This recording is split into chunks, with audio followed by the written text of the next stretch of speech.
What's up everybody and welcome back to my channel. In this video, I want to talk about why I think small devs will eventually win. Last year, I did a similar video about this topic and I had to unlist it because I didn't want to mention any names. Here I am making a re-upload. So this idea came about when I was building my app and I was watching the competition space, and there's few companies that are pursuing this similar idea. There's one company which I consider as a pioneer, and this company has raised 2 to 3 million in VC funding.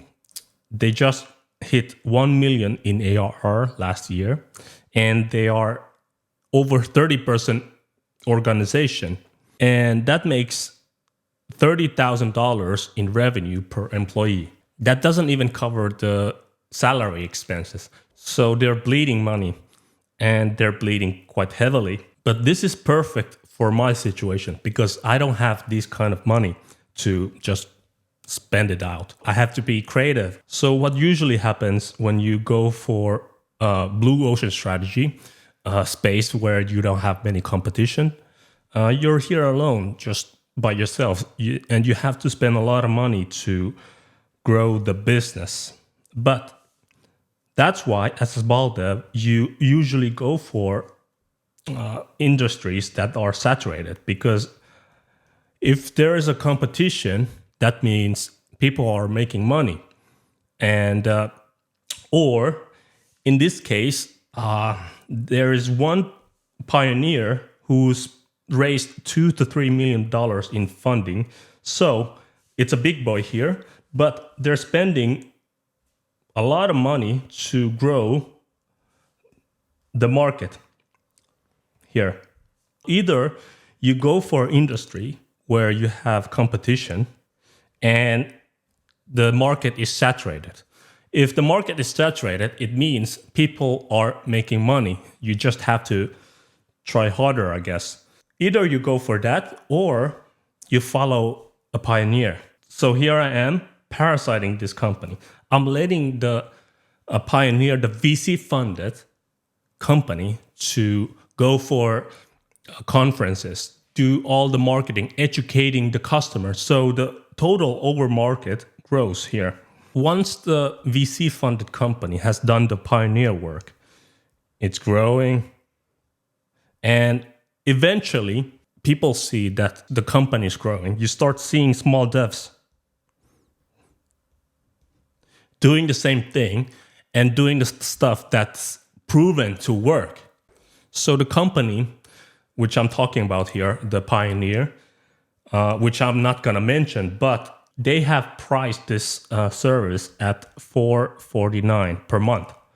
And they are 30% organization, and they have sales team within there. Then comes a piece of shit like me, who comes and just follows what they're doing, let them do the work, and I don't have any big expenses. I can price this service starting at $90 per month. Eventually, there will be many new small devs who will be pricing and at the fraction of the price. So this is why raising VC funding to build software doesn't make any sense anymore. Eventually, the price has to go down because look at this.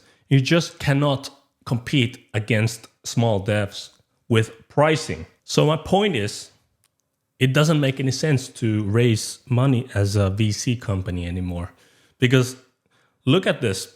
When you consider that this company, which I'm talking about, has 30% organization and growing, and they're making $1 million in revenue per year, and they're losing money. Because we have to define winning, right? So let's say I'm making $10,000 per month. That I would consider as a winning. And if the application has been structured right, you can sell the company for 6 figures. For the VC company, Even making $2, $3, or even $5 million, as of this case, with 30% organization, isn't necessarily even a win. That doesn't even necessarily produce returns to the investors. And then you're feeling the pressure of small devs doing the same thing that you're doing after you spend all the money in conferences, in educating the customers. So to recap, that is why I think small devs will eventually win. Because even small wins is still a win, right? And yeah, go make your app. Don't be afraid to just do what's already working, because eventually, if you're not doing it, somebody else will. All right, that's it for today's video, and see you on the next video. All right, bye.